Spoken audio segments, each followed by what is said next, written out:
We pick up the live action with just over 66 kilometers remaining on stage 4 of Tour of Guangxi 2019. And these are your three riders up front.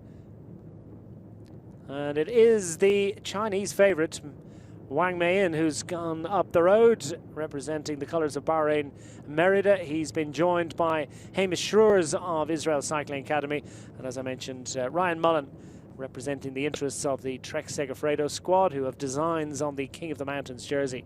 Interesting that EF Education First have put a rider on the front of the peloton, so too DeConing Quick-Step, Bora Hansgrohe, as you might expect. So just hearing that Ryan Mullen has taken the second sprint of the day. Let's get a look at that as Ryan Mullen just ploughs on, and he's kind of wondering what's happening among his breakaway companions behind. He still needs them. And Mullen's gone, there's no doubt about it. Mullen is heading away. As we ride alongside, he shrugged at the shoulders. Oh, why didn't the other guys want to come with me? I'm happy to ride on. It is, though, a truly beautiful part of the world. Time for a wave, and a wave bye-bye from Ryan Mullen. Monty Gobert have a couple of options. Cavagna goes for it. Well, I thought for a moment he was actually pulling over to the other side of the road to see what the others were going to do. But this is a stalking horse, and quite a useful one indeed.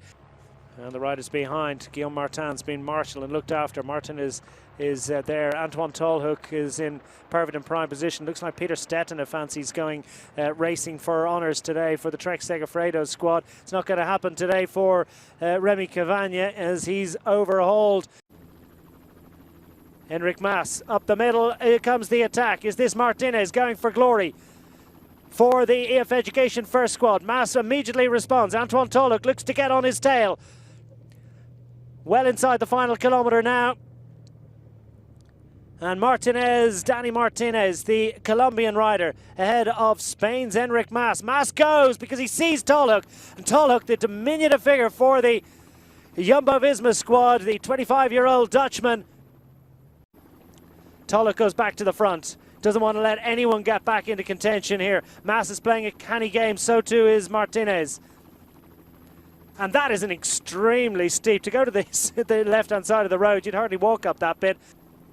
Oh, there goes Martinez. And Tolhoek cries enough. He's not able to stay with them. Mas has been waiting. And Martinez, too, had something in reserve. And the road will ease ever so slightly, but still it's a grippy climb all the way to the line here. And Mas, they can't afford to play too much of a game here, because the chasers are coming up from behind, but it looks as if it's between Enric Mas and Martinez, Dani Martinez of the EF Education First. It's Enric Mas that goes again. He won't be denied. He's got the advantage inside the final 50 metres. Enric Mas of DeConing Quick-Step puts his arms in the air and gets the victory, and with it the overall lead, one would presume. We'll see how it's going to pan out. It's got some bonus seconds to go with that, but Enric Mas has taken victory on stage 4.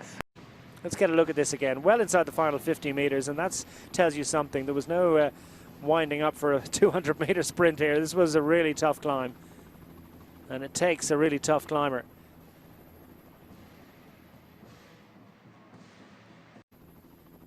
Well, there you have it. There's confirmation of the finishing order of Tour of Guangxi Stage 4, with Enric Mas getting the victory by 1 second from Dani Martinez. Diego Rosa was from Team Ineos that was chasing across and got up for third ahead of Antoine Tolhoek, Grossgartner, Odd Christian Eiking, Conn Frederick Hagen, David de la Cruz, Martin Tusveld and David Vieira.